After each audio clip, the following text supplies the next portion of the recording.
Rise to make a few brief remarks about the fact that this week we're celebrating Charter School Week in America, and in the United States Senate, I'm pleased to join my colleague, Lamar Alexander, in co-sponsoring this amendment that I hope will be hotlined tonight. And that means passed unanimously without need to bring it to the floor for debate, because there are so many members of our Senate, both Democrats and Republicans, that recognize the value of high-quality charter schools and the difference that they're making in the advancement of education reform and extraordinary achievements being reached by students and teachers and communities because of them. I'd like to just have a brief statement on the floor and then share some interesting and really exciting statistics from my own experience in the city of New Orleans, which is the city that has the highest percentage of children in charter schools in America today. As a parent of two precious and delightful children, I know firsthand the value of a quality education to secure their future.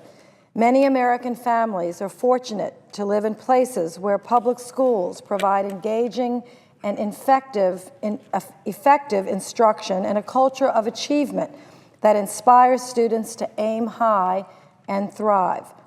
Other families have the financial means to provide their children with a top-notch private school education. And Madam President, you know, whether it's in Missouri or Louisiana or Texas or right here in D.C., that education can be quite expensive in our top private elementary and private elementary and secondary schools in our country.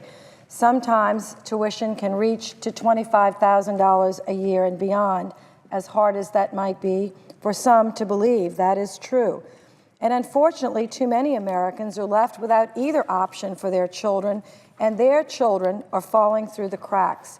This cannot continue if America is going to maintain a leadership role and produce young adults who have the knowledge and skills to compete and win in this new worldwide marketplace. Fortunately, in a growing number of communities, including several in Louisiana and particularly in New Orleans, there is another option, an exciting option for parents and students, and those are high-quality public charter schools.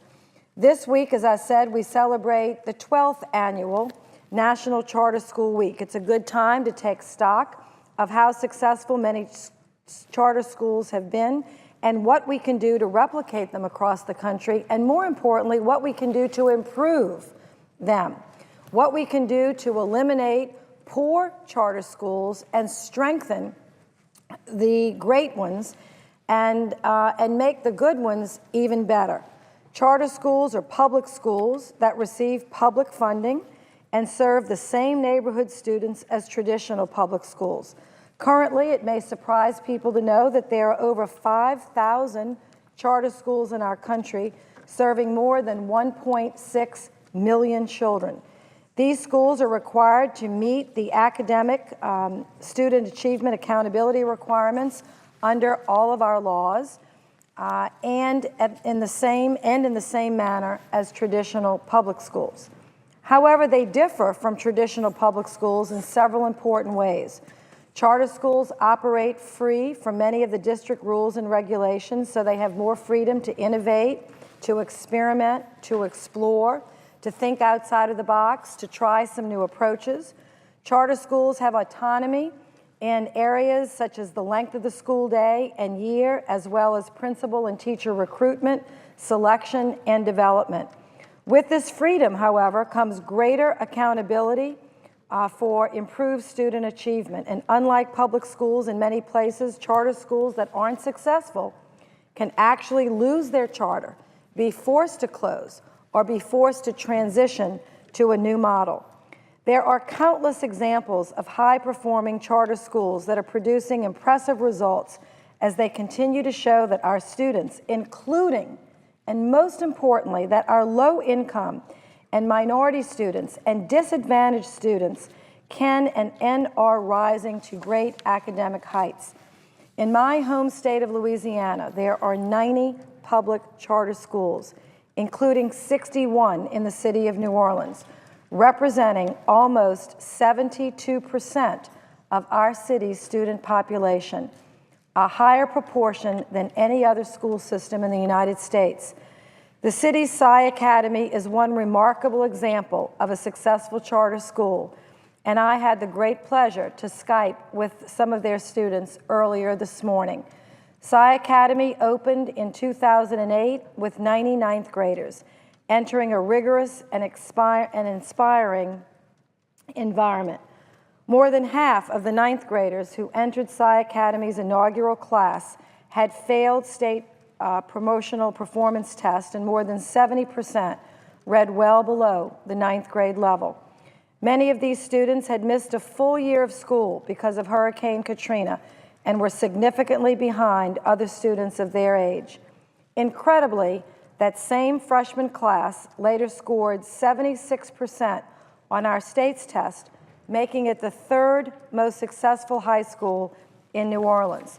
And the other high schools that beat it out actually had selective enrollment. And what's extraordinary about Psi Academy is its open enrollment, really focusing on the quality of teachers and the quality of teaching. It really is remarkable. And right here in the District of Columbia, and I'm proud to have had a hand in the development of this in the District of Columbia as a former chair of the subcommittee and a partner with Eleanor Holmes Norton and others that have worked so hard with the district on its reform efforts. Charter schools are an integral part of improving education outcomes in this city, our nation's capital. Starting with 2 small campuses in 1996, DC public charter schools now educate almost 40% of the school-age children in the district, and they are serving the highest percentage of low-income and minority students in the city's most economically disadvantaged neighborhoods. DC charter public schools outperform the city's traditional public schools from the 5th grade up, and they graduate 84% of their students, higher than both the city and the national average. Where quality charter schools exist, parents have real choices, exciting choices, and they are overwhelmingly choosing public charter schools. As many of these schools have long waiting lists. In fact, more than 50% of charter schools report having waiting lists, and the total number of students on these waiting lists, Madam President, is enough to fill more than 1,100 average charter-sized schools. Average-sized charter schools. It's quite a number on these waiting lists. Over the past 17 years, Congress has provided $1.6 billion in funding to promising charter school movements throughout the country through grants for planning, program design, initial implementation, replication, expansion, dissemination, evaluation, and for improving facilities. Our efforts at the national level are beginning to show real results.